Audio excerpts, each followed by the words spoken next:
Alright, Rick Waller came back again, and I've just watched Doctor Who. So guess what we're going to do? Under the Lake was just on. Was it any good? Let's jump right in and find out.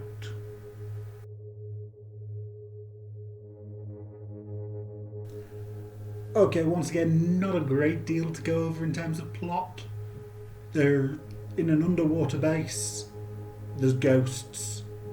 The Doctor's never seen ghosts. He's excited. They try to catch them and unravel on the mystery of why they're there. It's a basic plot, but it's perfect. It's a classic Doctor Who plot. It's a classic Pat Troughton plot as well. Plenty of creepy moments, plenty of scares, base under siege, being picked off one by one. What more could you actually ask for from something like this? Yeah, okay, it's not going to set the world on fire with the big details of the plot. But it doesn't have to. It's all about atmosphere, and it's got that in spades. And it's got some pretty cool characters in the leads too. So it was a good thing.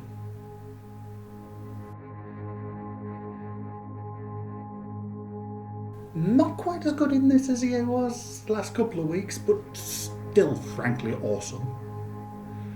There was the bit with the cards I thought was rather lame, but everything else he hit spot on.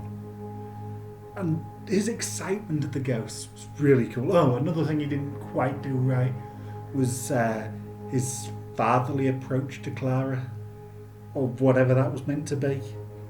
Yeah, that didn't work. But he did his best with it. I fear that was awkward scripting more than anything else. But yeah, really good Doctor in this. It's Peter Capaldi, spot on actor, and given some pretty good stuff to work with. His reverse psychology speech to make them all stay, that was actually pretty brilliant. And throughout he felt a lot like Tom Baker, but that reminded me of Sylve. And he's my Doctor, so hey, that's definitely no bad thing.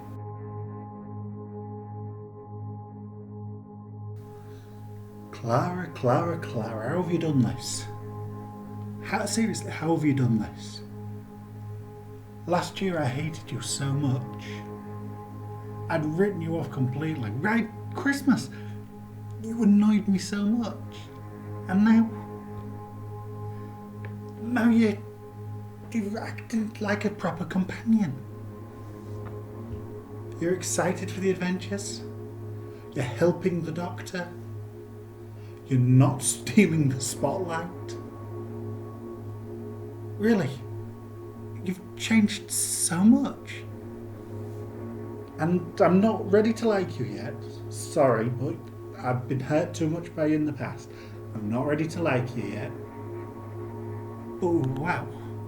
You're really going the right way to change my mind. You were awesome in this. Really awesome. So, yeah. At this rate, I'm going to be sad you're leaving. I never thought I'd say that. Still had moments where he sucked. The bit with the cards with the Doctor and a few other moments, but I can overlook that. Mostly. So yeah. I'm happy with you in this. Very happy.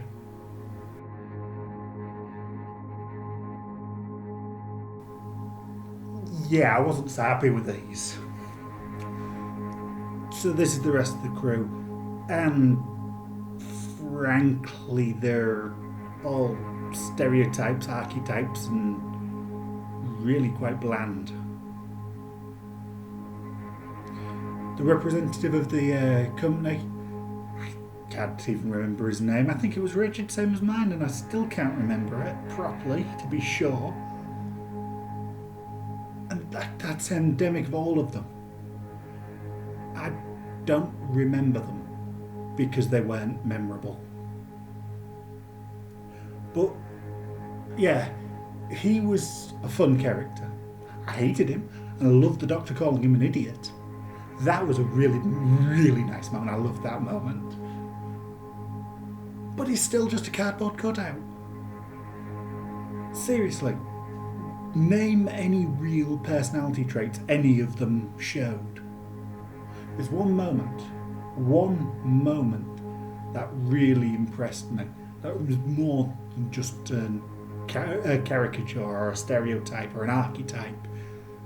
And that was when the doctor told her, I forget her name as well, didn't really catch her name, the soldier girl. When he said to her, well done for getting it back to daytime. And the smile on her face, she just beamed how proud she was at that. And that was genius. That I really loved. And then a disappointment, a crushed disappointment when he told her to put it back. That again, non-verbal acting, spot on, and showed so much personality. That's direction and acting, and it was great.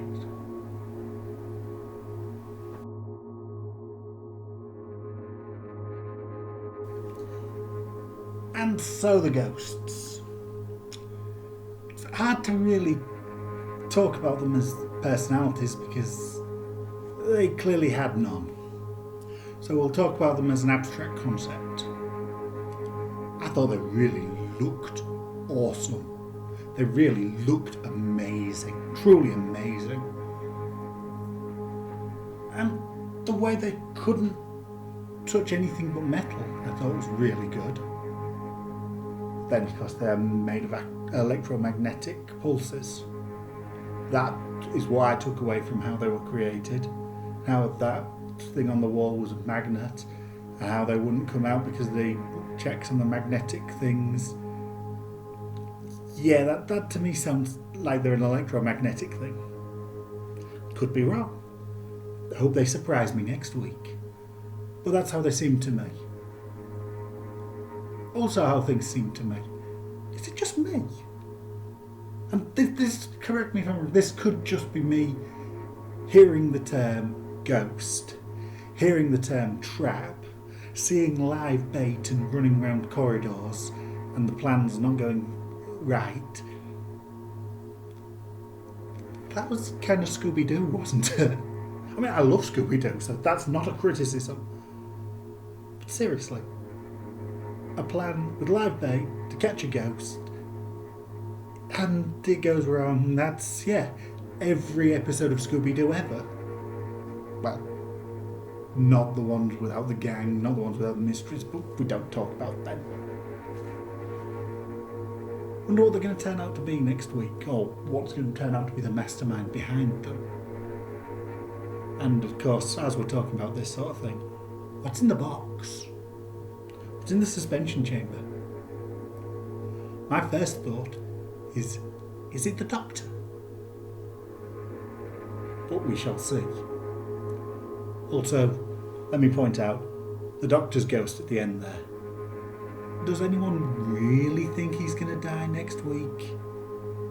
Seriously, that was a strange surprise. But hardly a gripping cliffhanger. It's more, than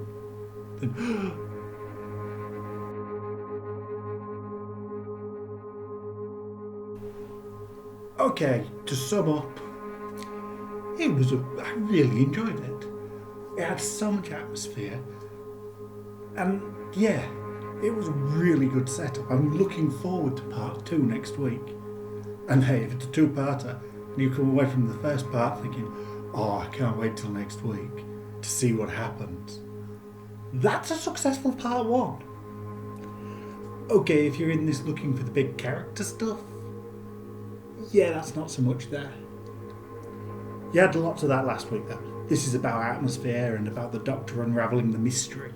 Because that's essentially what this is. Unravelling the mystery. There's plenty of pop culture references. I've already mentioned a few with the Scooby-Doo thing and etc, etc. We've got to mention of Ghostbusters. Which, hey, I'm a Ghostbusters fan. I'm going to love that. Was it just me or was that intro with the narration and the panning of the base, which looked a lot like the Starship Enterprise. Really something just out of Star Trek. We even got him stating the date as if it was a star date, whatever. I'm not complaining. I really liked that. But it did seem odd. It did seem noticeable. Good few classic references again, but they were nicely hidden. They were literally just there as Easter eggs, and the plot did not revolve around them. So hey, good job there as well. Nice little extra bonuses that don't affect anything. That's how I want them. That's really how I want them to be. So yeah, hit all the right marks, except for the characters. No, it's not except for the characters, because the character of the Doctor and the character of Clara was spot on. It's just the extras didn't have enough time to show who they were, which is going to be a bit of an issue in a 50-minute show. Hopefully for at least 2 of them, that's going to get resolved next week. And we're not just left with the archetypes. But overall, I really enjoyed it. Really good. Such a good series so far this year. This is exactly what they needed to deliver after last year's less than good series.